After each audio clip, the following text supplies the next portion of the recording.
So next we are going to talk about commercializations and startups. So I'm going towards Dr. Prasanga Mantilaka. So how about commercialization of projects in Sri Lanka? What is the things we can see there? And also, what are the available grant schemes for this, particularly for this commercialization purposes? Yeah, thank you for that interesting question, Dr. Janaka. Now, yeah, commercialization is very important because especially for our country, we need lots of commercialization nowadays. Now we are facing lots of troubles with important products, and then we need now people have realized that we need to manufacture things in our country now, and also export things to other countries and generate some income, foreign exchange. That is very important, especially nowadays after the pandemic situation. Now most of countries are in trouble. Now we need to commercialize our research activities, because earlier we were focusing only on publishing, keep publishing, and then keep our track record developed. That's the only thing. Now we need to focus more on commercializing. That is what most of grants expect from us. Especially when you attract National Research Council grant, they expect research commercialization. They ask about how to commercialize your project and all. And also research grants, if I mention, the National Science Foundation has a scheme on this large, they issue the award large number of money to commercialize, do some pilot plant scale studies, and then to establish some startups. That means the initial stage of developing some companies from your research. Then in NRC, especially focusing on even during investigator-driven grants, they expect us to do some kind of commercialization. If you have a patent, they value it a lot. Then they focus on commercializing it. Then they provide the grant schemes to commercialize. They award funding, especially this public-private partnership grants are available. That means you can, if you have a good research project, then you can pitch it to industry, and then the NRC will cover your cost. That means when you apply together with an industry, then NRC will cover your cost, your research assistance cost, your chemical cost, or anything. Then if you are doing computer science research, they will provide you computer facilities for your research, maybe high performance computer something. Then industry should cover the other part. So they should cover their expenses. So then they should cover their quality assurance work, maybe that kind of thing. Then lab work, or then when they commercialize, they need to develop some plants, processing plants. So they should cover their part. That is one opportunity in Sri Lanka. And also research commercialization is important. You need to have a research team, not only a research team. So you may have, personally, I have a team of marketing people, then legal people, then also scientists, engineers. So all together, I have a group. Then marketing people, they do a research on hot topics, the market vacuums. For example, now recently Sri Lanka banned sachet packs. We used to buy lots of sachet packs, especially for shampoo. Then Sri Lanka banned sauce packs, so everything.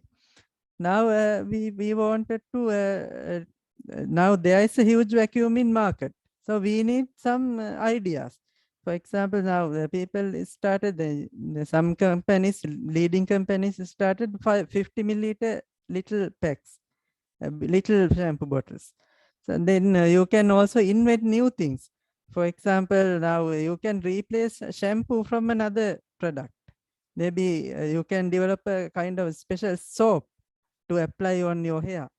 So then the marketing people will note down those vacuums in market, or you can develop a sachet with biodegradable material. Then you can again start the same business. So then a multinational business company, so they will buy your product. Then you can have a patent and you can sell it to them, or you can start your own sachet manufacturing business. So those are the opportunities you have. Then a marketing person will inform you. Then if you have another person in material science or something, then maybe someone natural sciences. So then they will develop the basic fundamental ideas. Then applied scientists will go for the application. Then engineer will do the commercialization, final plan, then plan development and those things, and the certification related things.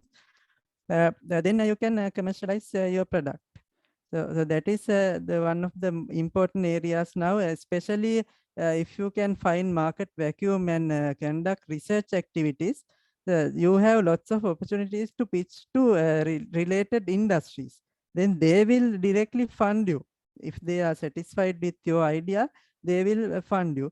And there are so many private sector organizations now, institutes, and for example, Sri Lanka Institute of Nanotechnology has a startup program in-house. Then even our university now, University of Peradeniya Business Linkage Office is working on incubation center in university. And also I know the Faculty of Engineering already has an incubation facility. So likewise, universities, university business linkage officers help universities in commercialization.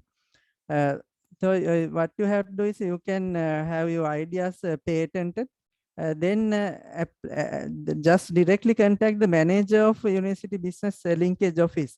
Then they will help you to find investors, the funding, and also for startup. I know ICTA is funding some startups nowadays. So you can contact, there are lots of commercialization arms publishing their events. Then you can visit them. And also there are, I know most of you may know that the Sri Lankan television, then those networks, media networks, they have started the startup and then research commercialization type of competitions. So you can apply those competitions. Then you will find lots of investors there. So those are some opportunities for you in research commercialization. Thank you, sir. So actually, we have in our university, we have in our faculty, we have Faculty of Engineering, University of Peradeniya, we have incubation center. So that supports to to commercialize some certain brilliant student projects. And also in science faculty, they have qubits, right? Am I correct, Dr. Mantilaka? Qubits thing, right? The incubation center in science, yeah, incubation center. Yeah. Industry interaction center. Interaction center. So I believe in many other universities also, they have this kind of facilities to support. And the other thing is National Science Foundation, like bodies, they are supporting kind of public-private partnership grants. So that also supports for commercialization. So national bodies also help to that. And my next question goes to Professor Gehan Amaratunga. So can our local people get international funding for initializing startup companies? Is it common? You know, I mean, if you have a good idea, of course, everybody would be interested in funding it. Just to follow through, from what Prasanga said, I think there's a danger in Sri Lanka. You will just repeat the experience of countries like the UK, which has happened, 20 years ago. that there's a lot of activity at the incubation level, the supporting level. But there is this very well documented what's called the valley of death, that to make the crossing from the valley of death to get into the market, you need a lot of money, you need investment. So, your ideas may be great, you may have patents, you may have proven it, but there has to be a case for somebody to invest in it and to get a return on investment. And that is, an acid test. So I would argue that a lot of university commercialization officers across the UK and the United States have just wasted money. I mean, it's just a lot of public money which is put behind commercialization, which hasn't gone anywhere. But of course, you can argue from the ecosystem point of view, it has bred an attitude towards commercialization for people to even look at commercialization as a possibility. And therefore, out of those, it's like Mao's, plant 1,000 seeds and let those which blossom, right? So that type of attitude, if you have, yes, it does work. So I think, so that's what I could say. I mean, the way to get exposure for your ideas is, as Prasanga said, is to enter competitions, entrepreneur competitions. And there are many international entrepreneur competitions which you can apply for with some ideas. And there are some urgent areas, of course, which again get funded for building prototypes through charitable foundations, which are related to water, medicine, climate, and so on. And so from a perspective of Sri Lanka, and this also when I was at Sri Lanka Institute of Nanotechnology, which is what we also concentrated on, is to look at the urgent things like, agriculture, availability of medicines or alternative medicines. These are areas in which there's a lot of interest for people to, fund research. Of course, what I said applies. Somebody has to invest, and it's got to be a good thing to go to the market. But to get your ideas evaluated and to get them traction, there are opportunities internationally through these agencies, I think, to get yourself to get profile. Unfortunately, a lot of the venture capital type funding is much more parochial. They invest only in areas where they can, travel and control. So that it's more difficult, I think, to get venture capital funding. But of course, in your area, there's been venture capital funding of companies like WSO2 and many other companies which are based in Sri Lanka. A lot of their work is being done in Sri Lanka, but they still have headquarters in the United States or some other jurisdiction to attract the initial investment. So I would say yes, but it's not an easy path to follow. It's a hard path to follow through. You can, of course, but that doesn't mean to say I'm not trying to put anybody off trying to get their things commercialized. It must just to be realistic about the opportunities, I think. Thank you, sir. And another question. So you are mostly aware of and mostly involved somewhat government facilities to research commercialization in Sri Lanka.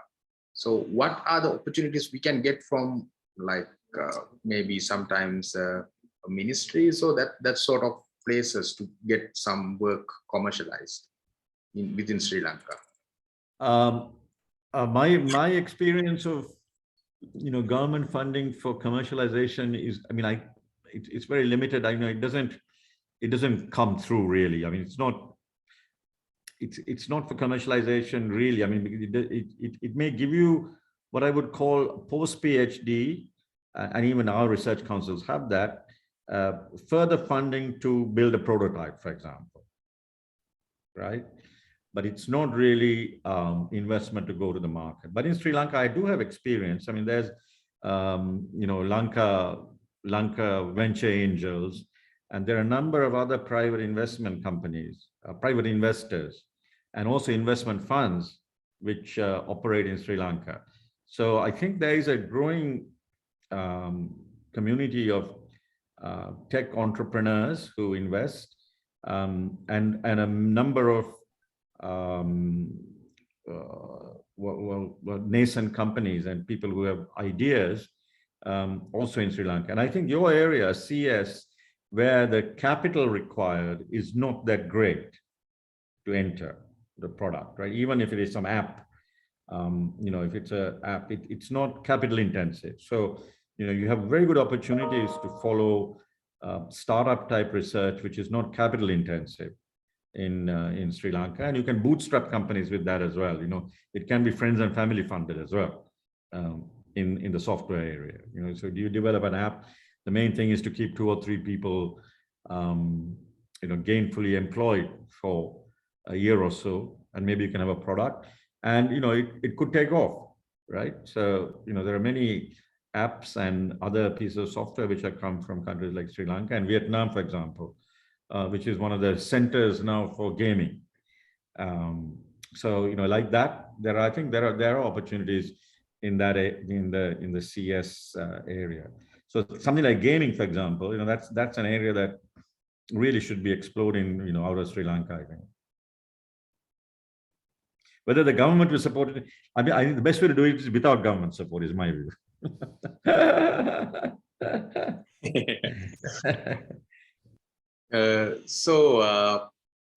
Thank you, sir. So now I would like to go for the questions from the audience. So over to the audience to raise their questions. I got one question from one person asking important facts to consider when creating a research proposal. So if maybe we can, I would ask Professor Saman Halgamuge to briefly answer this question. Important facts to consider when creating a research proposal.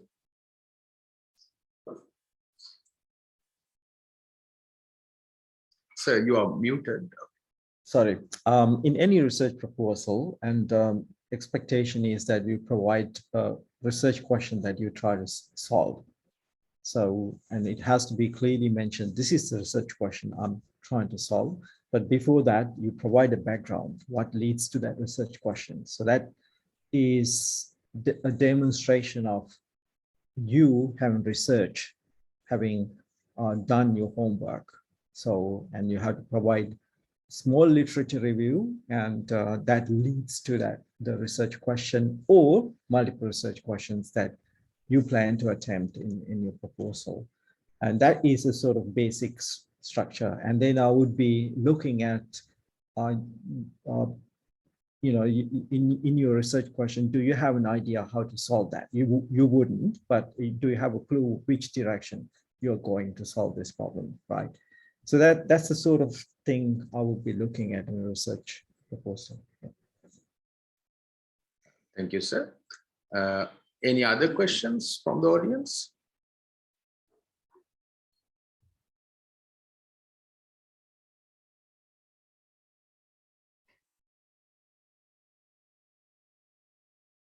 You can use the chat to ask questions, so our resource persons can answer there as well.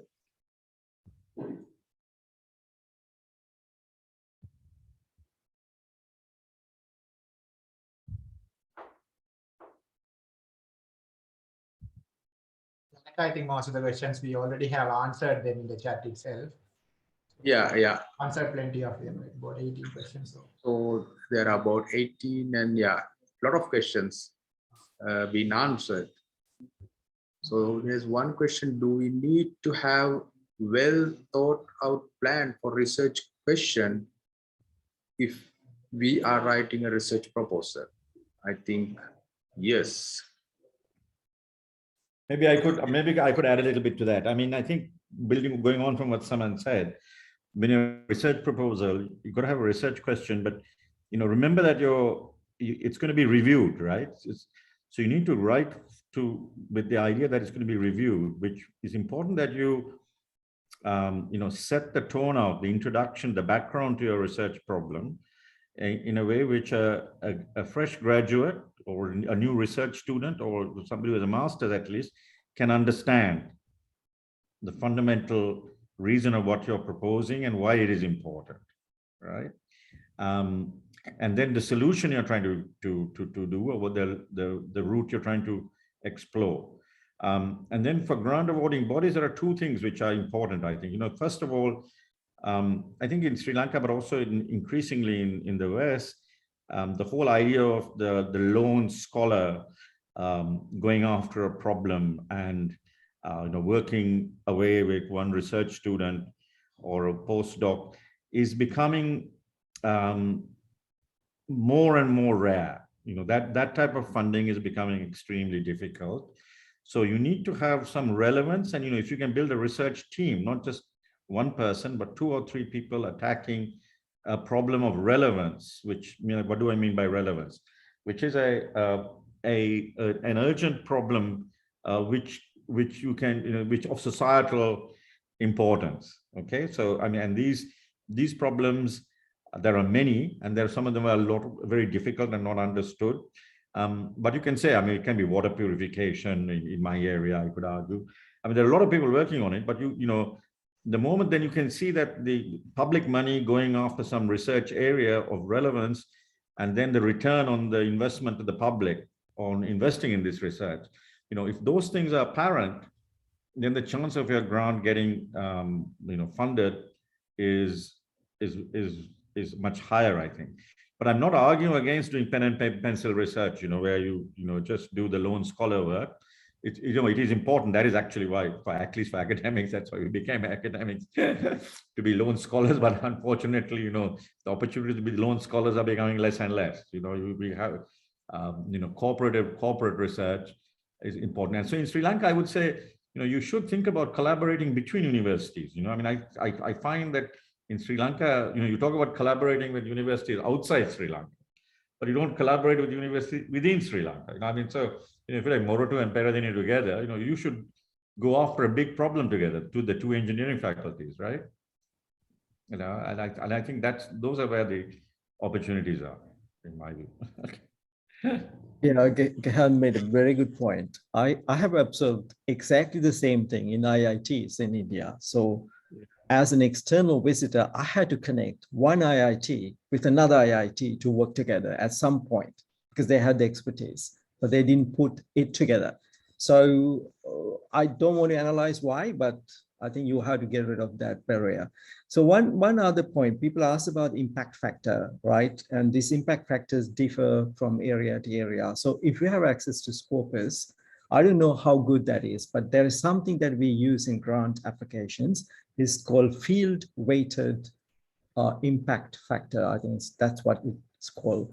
So it's a field weighted. So that means if you have a 1, that means your paper is just like anyone else, equally well cited in your field.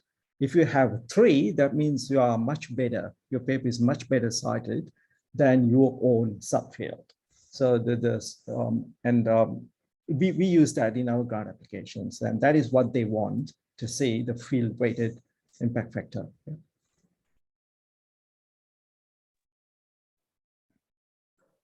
Yeah. So another question asked from the audience: what are some mistakes that make a grant proposal turn down? I would see sometimes like relevance to the national relevances. In Sri Lanka, it is a big thing, national relevance. So over to the panel to add more points. Yeah, just to add, because it's in Sri Lanka context.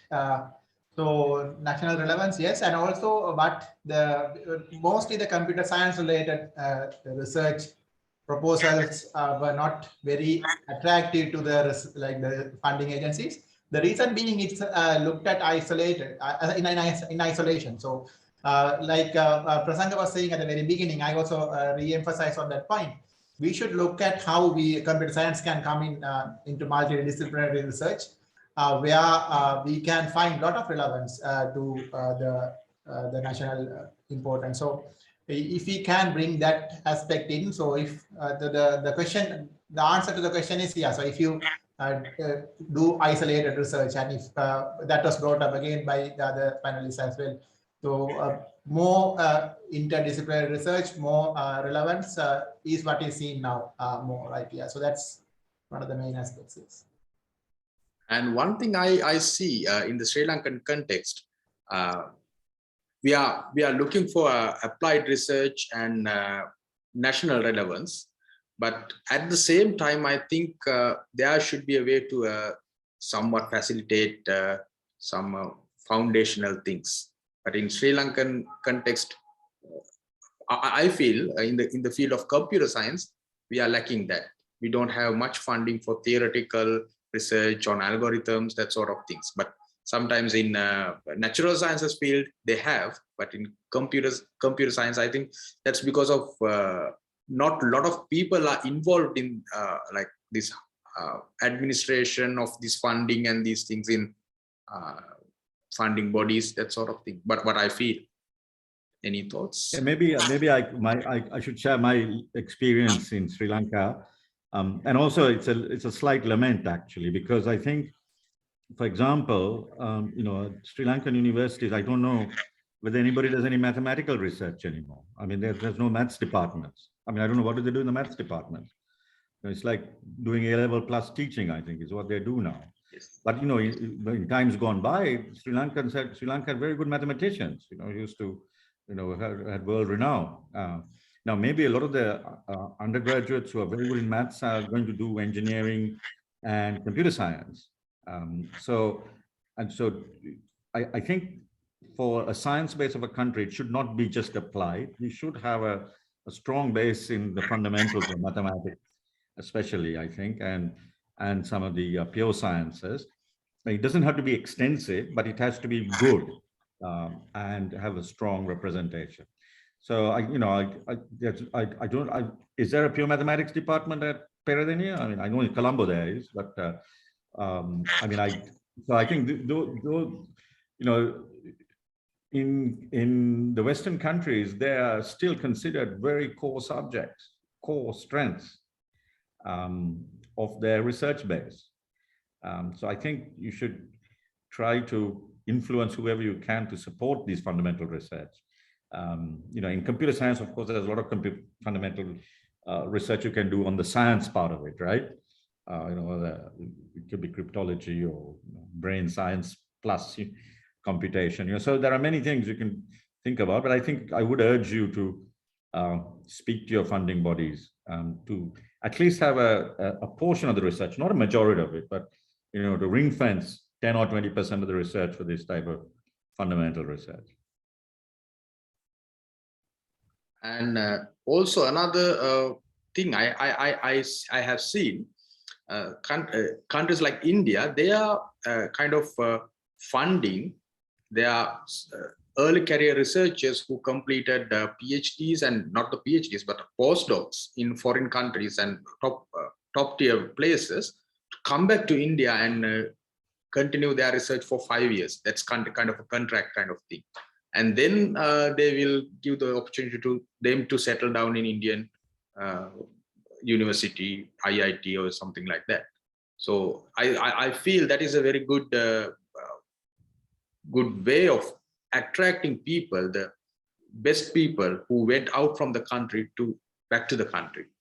So what are the other opportunities, like other setups in other countries you have experienced in sort of like that?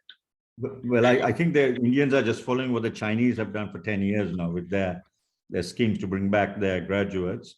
And in Sri Lanka, when we had the Sri Lanka Institute of Nanotechnology, we did a similar thing. We were, you know, able to attract maybe 20 to 30 Sri Lankan PhDs to come back and work in that area. But, you know, this whole thing is, you know, these are all nice things to do, but it then relates back to the amount of money and wealth there is in a country.